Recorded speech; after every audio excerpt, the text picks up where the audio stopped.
भाजपचे जिल्हाध्यक्ष विजयराज शिंदे यांनी आपल्यावर नाव न घेता टीका केली आहे। एकाच कुटुंबात एवढ्या मोठ्या उमेदवारी दिल्या, याच्यावरून त्यांनी आता आपल्यावर टीकेची जोड फोडली।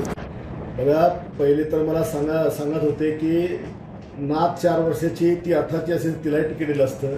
मी माझ्या परिवारातले 3 तिकीटं कापले आणि पब्लिकची डिमांड होती की माझ्या परिवाराने 6 वार्डात लढा, ही जनतेची डिमांड होती आणि ज्याच्यात कर्तृत्व असतं तेच निवडून येतात।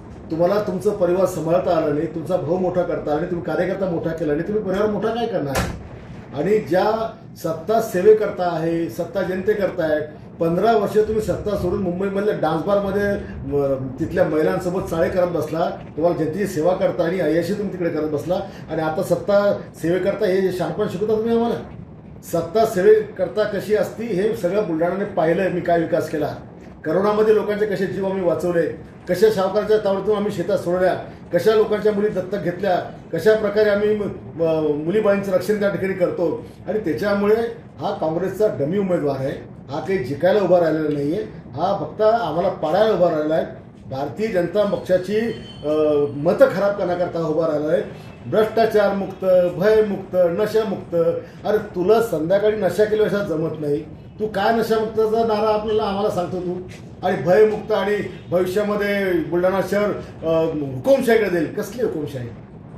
आज 45 वर्षाचं राजकारणामध्ये आम्ही आहोत, एवढी सेवा लोकांची केली, 28 वर्ष नगरसेवक आम्ही राहिलो।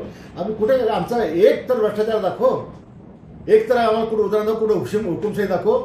आमच्या गायकवाड परिवाराने जनसेवेचं व्रत अंगीकारलेलं आहे।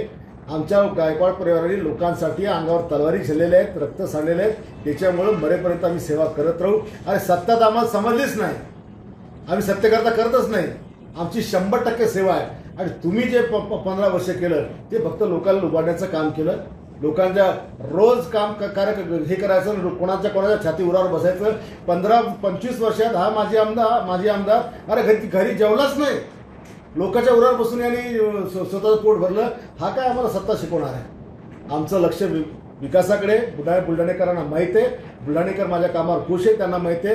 2.5 वर्षाच्या काळात बुलढाणा इतकं मोठं केलं तर पुढे संधी दिली, मी आमदार आहे, सत्ता माझ्याकडे, मी याच्यापेक्षा जास्त विकास करेन।